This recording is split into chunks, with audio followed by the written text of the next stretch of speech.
Assalamualaikum warahmatullahi wabarakatuh. Ya, kita bertemu lagi dengan channel Habib MTV.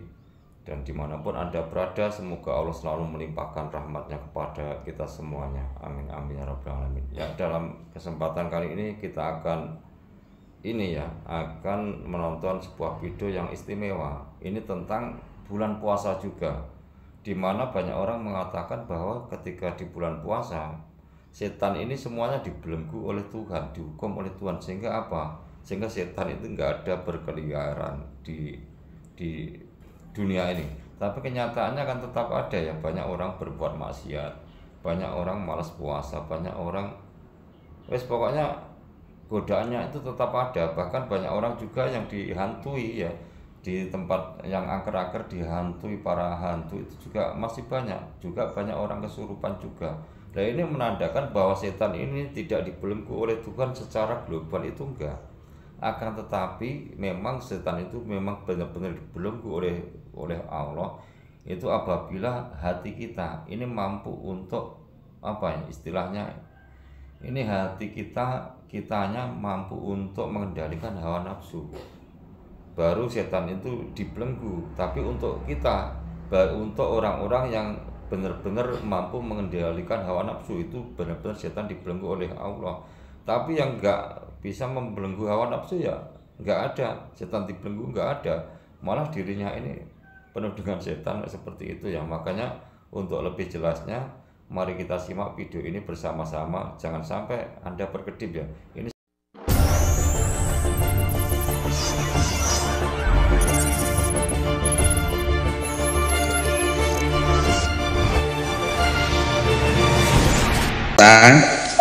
katanya setan itu kan dibelenggu, Bu ya. Iya.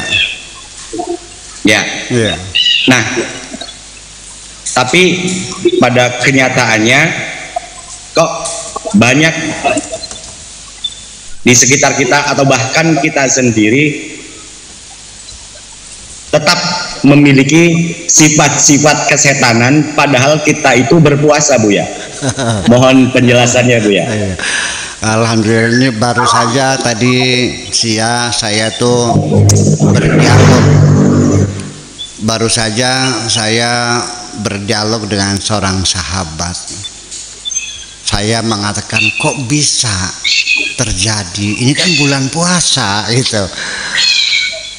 Kok bisa terjadi bulan puasa? Katanya setan itu dibelenggu. Iya, betul. Ya. Lalu jawaban dia, ya itu setan dibelenggu, dianya kesetanan. Jadi persis seperti itu. Seperti itu. Jadi artinya setan dibelenggu itu kan masih bisa nyembur.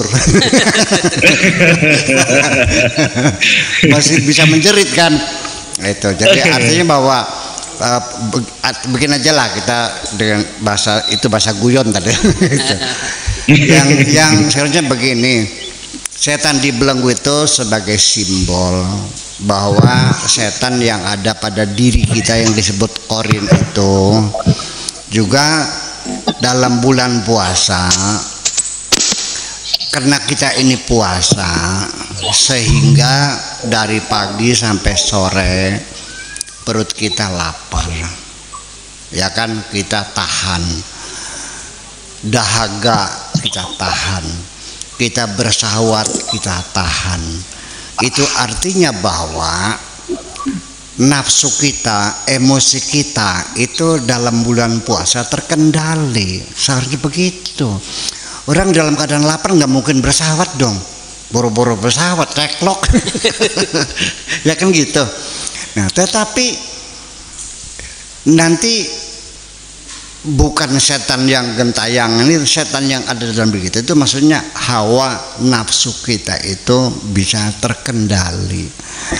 Akan tetapi nanti kualitas sholat orang itu sendiri juga akan menentukan. Nah, kalau sholatnya itu puasanya itu memang tidak memenuhi persyaratan, prosedurnya banyak menyimpang kan gitu, sambil buang air dalam air gitu, sambil korek-korek kuping ya, seharian kita terangsang, tetap kemudian banyak sekali lakukan kemaksiatan. Nah, itu sebagai kita mumpung masih ingat ya, ini kan begini, dari awal juga Allah itu menyuruh kita puasa. Ya. Betul. Di Al-Qur'annya ya ayyuhalladzina amanu kutiba alaikumusyamu. Allah mewajibkan kamu untuk bersiam. Kutiba alaikumusyamu. Tetapi kitanya waktu niatnya nawaitu sauma. Kita udah kan. Oke. Jadi kita kan menyalahi. Allah tidak menyuruh saum, tapi menyuruhnya siam. Nah, ada beda nggak? Ya ada. Saum bukan siam. Kita disuruh Allah iqamatus shalah. Bukan usalli, tapi uqimus sholata. Alladzina yuqimuna sholata, bukan wa yusalluna. Kalau yusalluna fawailul lil musallin. Jadi ini terminologinya masih kita benahi lagi. Kemudian para fuqaha dari 1200 tahun yang lalu itu mendefinisikan itu al-imsak minal muftirat min tulu'il fajri ila ghurubis syams. Jadi artinya pengertiannya sampai matahari tenggelam. Sehingga yang terjadi adalah menjelang 5 menit lagi akan maghrib, itu makanan sudah di ujung mulut ini. Begitu teng, Allah masuk langsung. Kan begitu. Seperti bekejaran. Padahal dalam Al-Qur'annya coba dengarkan, wa atimus siyama ilal laili. Ini Al-Qur'annya. Wa atimus siyama ilal laili. Sempurnakanlah puasamu itu sampai malam. Artinya sudah gelap. Tidak lagi masih terang, tidak lagi langit berwarna merah. Semacam itu. Saya tidak menyalahkan siapapun, yang sudah silakan itu mah. Ya, jadi artinya nanti Kang Ubaid jangan sampai nanti akan menjelang awal 1, 2 teng ya sebaiknya ya kita wudhu, kita sholat maghrib dulu, selesai maghrib kan 3 rakaat paling 10 menit lah, itu kita baru makan, kan sudah gelap. Saya kira mungkin itu salah satu saja contohnya. Ya, di samping juga nanti al-muftirat itu bukan hanya makanan minuman, tapi omongan juga. Puasa tapi rasan terus gimana? Jelek-jelekin orang, mitnah orang bulan puasa, sama aja bohong jadi nyitma.